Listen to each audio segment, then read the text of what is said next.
Hello guys, how are you? I'm fine. How about you? Estamos na nossa sexta aula. Então, vamos estudar algo muito importante, mas que o pessoal acha um pouco difícil, um pouco chato, mas vamos descomplicar isso aí um pouquinho, tá? O danado do presente simples, o simple present. Vamos lá então, para vocês verem como não é tão... Lia, when do I use it? Quando a gente vai usar esse presente simples? Muito simples. Nós iremos usar esse tempo verbal quando a gente estiver falando de ações que são habituais do dia a dia, coisas que eu faço com frequência. Por exemplo, eu tenho o hábito de ler, então eu posso dizer I always read, eu sempre leio. Eu tenho o hábito de comer cereal todos os dias de manhã, então eu posso dizer I always eat cereal in the morning, e assim vai. E eu também posso usar para expressar verdades universais, ou sentimentos, ou desejos, opiniões e preferências, certo? Mas com o tempo a gente vai vendo isso aí com calma. E a gente também usa os tempos, esse tempo verbal simple present também é muito usado as expressões de tempo, que são os famosos advérbios de tempo, adverbs of time, certo? Então, aqueles que a gente já ouviu alguma vez na vida, né? O primeiro é now, que é agora. Always, sempre. Never, nunca. Today, today is the day. Hoje é o dia. Every day, todos os dias. Daily, daily, algo que eu faço diariamente. Often, often, algo que eu faço frequentemente. Sometimes, às vezes. Generally, geralmente. Usually, usualmente, certo? Lia, e qual é a pronúncia desse often? A primeira coisa que você tem que lembrar logo de cara é que não se fala esse T. Risca esse Tzinho aí da sua cabeça. Ele está lá, mas ele não é falado, certo? Quem sabe futuramente esse T pula fora para não atrapalhar mais nossa vida, né?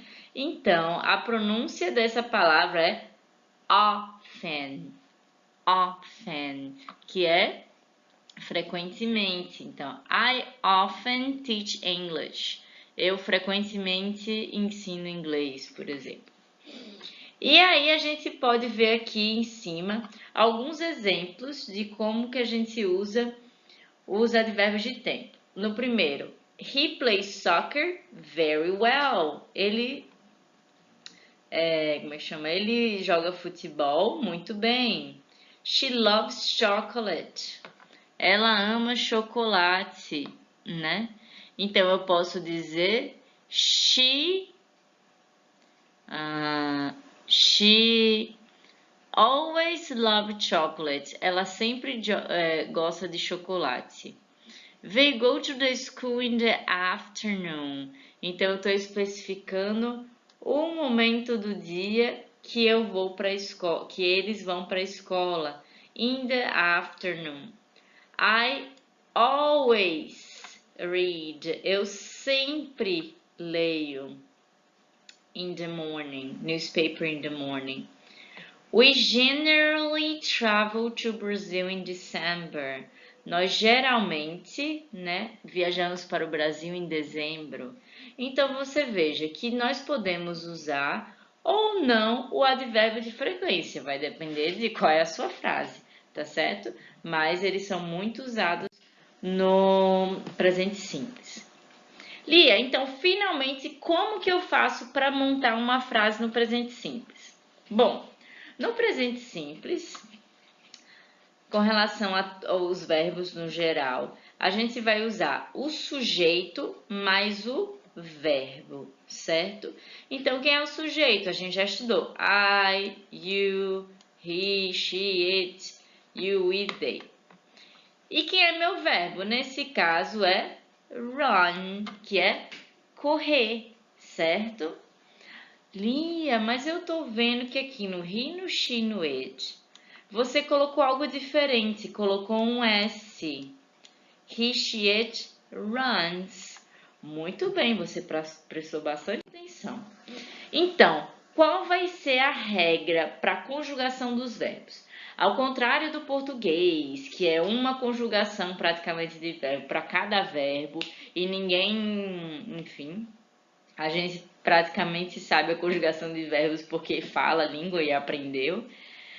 Eu tô falando isso porque o português é tão difícil quanto o italiano e eu tô sofrendo para aprender as conjugações do verbo em italiano. E eu fico pensando, meu Deus do céu, é tão difícil quanto o português. Mas eu não tenho tanta dificuldade porque eu nasci no Brasil, a minha língua materna é o português, né? Mas o inglês é muito mais fácil. Presta atenção, vem aqui comigo. Geralmente, nós colocamos S no final do verbo, certo? Geralmente é S. Mas, por exemplo, se você tiver um verbo que termine com SS, como kiss, nós vamos adicionar ES. Se for um verbo tipo wash, que termina com SH, nós colocamos ES. Se for um verbo que termine com CH, como watch, que é ver, assistir, só acrescenta S. Se for um verbo que termine com X, como X, ou como fix, vai ficar fixes. Então, se terminar com essas duas letras repetitivas aqui, o SS, e o CH, SH, o X e o se adiciona S. Lia, e quando os verbos tiverem Y no final? Aí você vai ter que prestar atenção a duas coisas. Se antes do meu Y vier uma consoante, como no caso de study, antes do Y eu tenho a letra D, que é uma consoante. Eu vou tirar o Y e ao invés do Y eu vou colocar um I. I-E-S. De novo aqui, ó. Cry. Antes do Y, eu tenho a letra R. Então, o que é que vai acontecer? Eu vou tirar o Y, tirei. Vou botar um I-S. Certo? Então, geralmente, essa é a regra, tá? E, geralmente... Ah, tá. Aqui embaixo. Mas se antes da minha letra Y eu tiver uma vogal, no caso de play, say, enjoy, ou be, o que eu faço, Lia? Só acrescentar S, certo? Então, o que você tem que lembrar de exceção? Só essas duas regrinhas aqui. O resto, basicamente, é só acrescentar S. Então, não tem nada de difícil nisso aí. Vamos lá? Lia, qual é... Sempre tem exceção, né? Sempre tem exceção em qualquer coisa. A gente não pode generalizar tudo, né? Quais são as exceções? O verbo have é uma exceção. Ele não vai entrar naquelas regrinhas lá que a gente falou, certo? Então, mas é fácil. O que vai acontecer? Ou você vai usar have, ou vai usar has. No he, no she, no it. Certo? Então, só preste atenção nisso. Ou vai ser have, no caso de I, you, we, you, they, vai ser have. E no he, no she, no it, vai ser has. Somente. E a outra exceção é o verbo to be, que também é presente simples, só que a gente estuda separado porque ele foge a todas essas regras que a gente está vendo, certo? Se você não assistiu essa aula, é a nossa Lesson 3, nosso terceiro vídeo de aula, certo? Então, vai lá, procura e vê essa aula que está bastante interessante. Voltando, vimos como é que faz na afirmativa. Na afirmativa é sujeito mais verbo e aquelas regrinhas lá do S. E agora na negativa? Muito simples. Você vai ter sujeito mais a negativa, que vai ser um not, e um verbo. Mas, Lia, ao contrário do verbo to be, que a gente só acrescentava o not mesmo, o que a gente vai ter? A gente vai ter o das, quando for he, she, it, e vai ter o do, quando for I, you, we, they, ou seja, para os demais, certo? Se você tiver dificuldade de memorizar, só memoriza que o das é para he, she e it. E todos os outros eu uso o do. E aí, como sempre, a americana adora contração, né? Contrair palavras e tudo. Então, quando a gente tiver o das mais not, nós teremos o doesn't, que é muito usado. Ai, Lia, pelo amor de Deus, como é que eu vou lembrar qual é a escrita desse? Gente, é igual aquela regrinha que eu ensinei lá, do isn't e do aren't, quando a gente estudou o verbo to be, certo? O ozinho, ó, presta atenção, aqui tem das e aqui era para ser not. Ai, cadê o ó?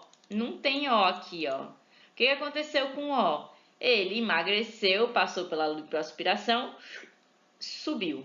Então, a única coisa que vai acontecer quando você junta o das e o not, juntou, é que o ó sobe e fica aquele tracinho lá em cima.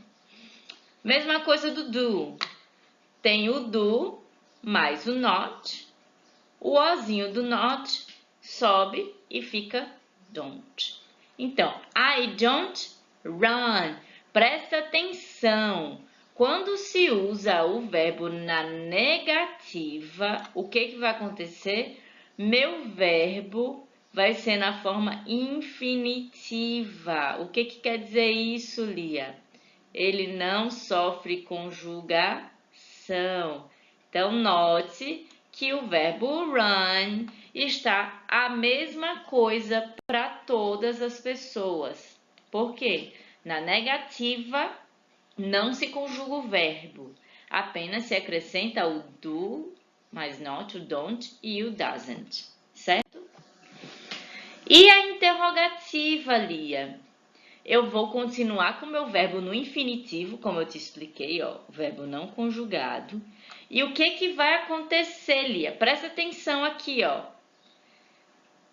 O do vai passar para a frente, ou seja, meu verbo auxiliar, que o do e o das são verbos auxiliares, tá?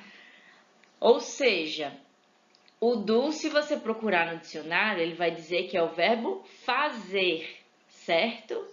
Mas não é fazer eu correr rápido, não. Esse do aqui é um verbo auxiliar, ou seja, ele não tem significado de verbo, ele apenas é um auxiliar.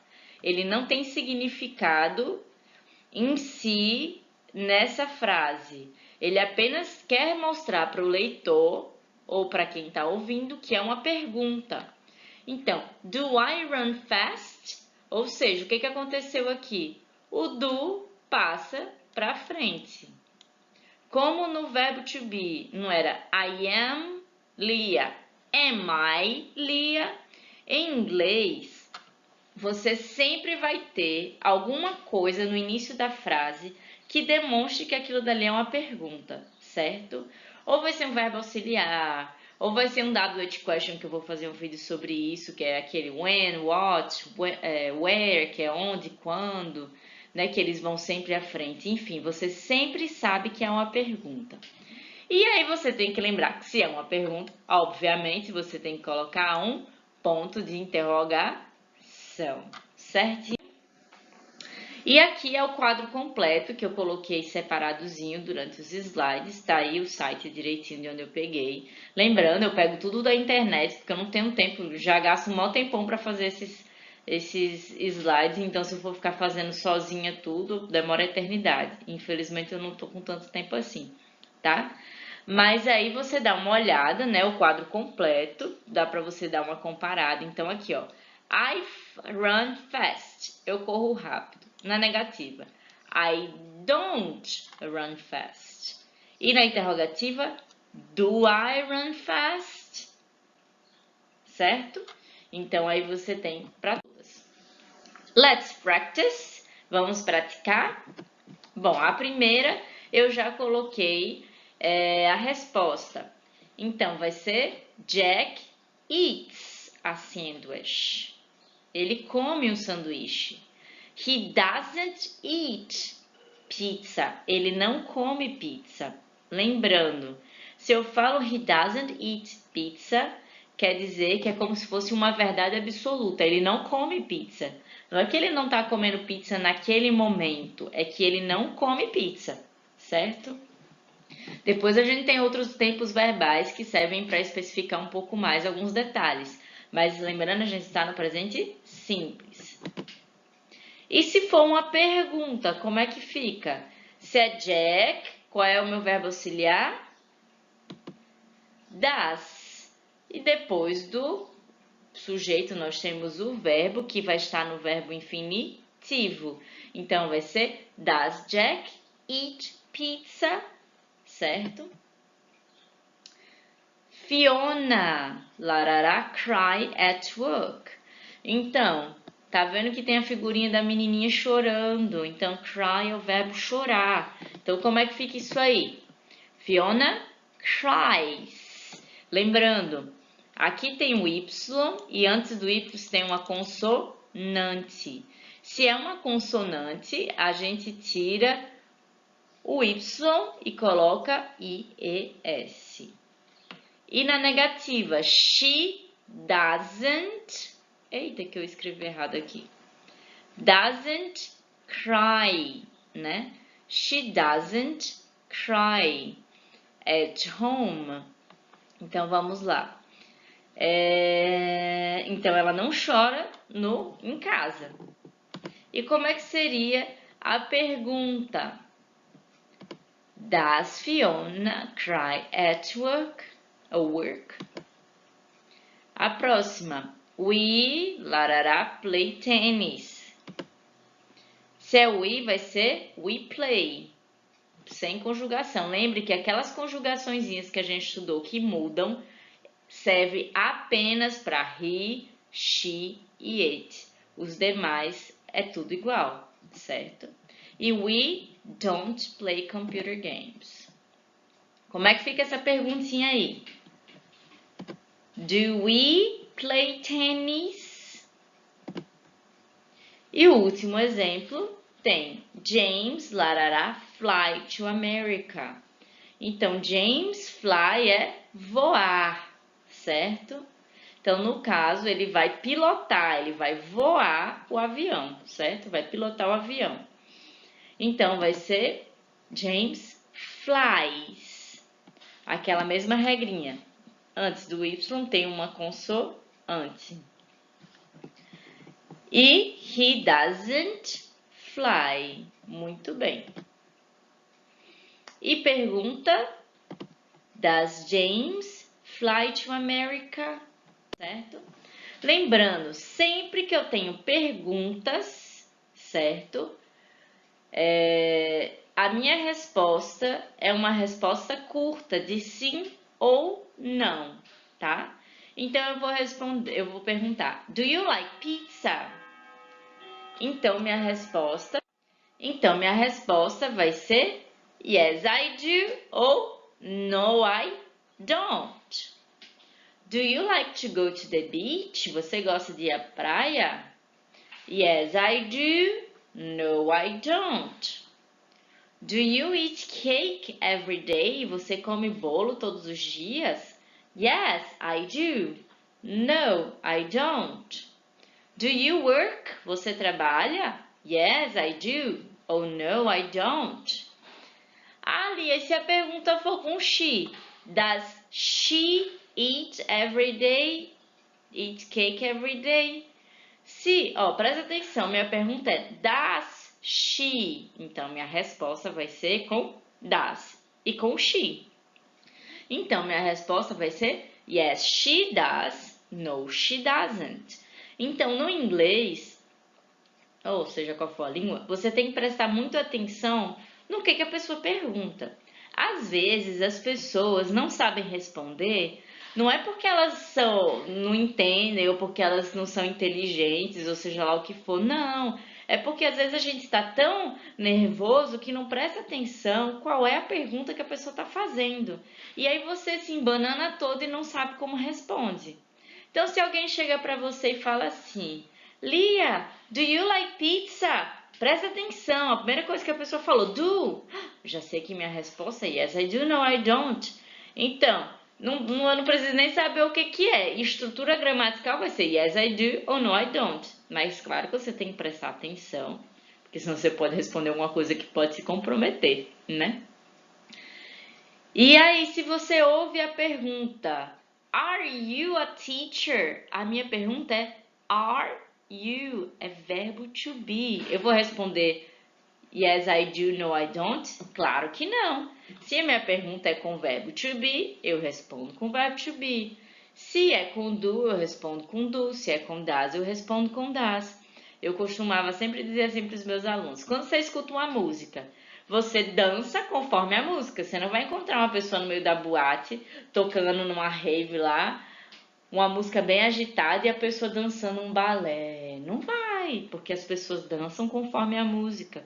E a mesma coisa você vai responder conforme a pergunta. Se é com do, eu respondo com do. Se é com does, eu respondo com does. Se é com verbo to be, eu respondo com verbo to be. E assim por diante, certo? Então é isso aí, galera. Espero que vocês tenham gostado desse vídeo.